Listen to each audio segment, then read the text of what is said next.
On a pris le problème à bras-le-corps depuis 2019 où la France Insoumise avait déposé une résolution à l'Assemblée nationale avec Mathilde Panot et moi-même ayant été bénévole dans une association pour le droit au logement. Dès 2017 à Toulouse, on avait des cas de punaises de lit.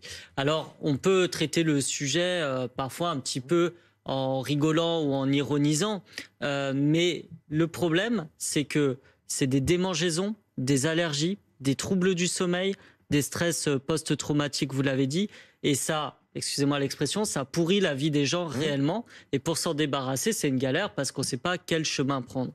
Et nous, il nous semble que la puissance publique doit s'emparer du problème, déjà en décrétant que oui, c'est un problème de santé publique, deux, le fait que pour payer un spécialiste, c'est entre 250 et 1000 euros, donc tout le monde n'y a pas accès. Et Donc on n'est ça pas veut sûr dire... en plus de tomber sur un bon. Et Bien en compris. plus, ce que vous avez dit, donc il faut créer un plan national d'urgence avec un fonds d'urgence qui soit dédié. C'est ce que réclame aider... par exemple la mairie de Paris, qui réclame à l'État un plan contre les punaises de lit. Exactement, pour aider les petits propriétaires, mais aussi les locataires, parce que certains locataires sont obligés de se débarrasser de leur mobilier.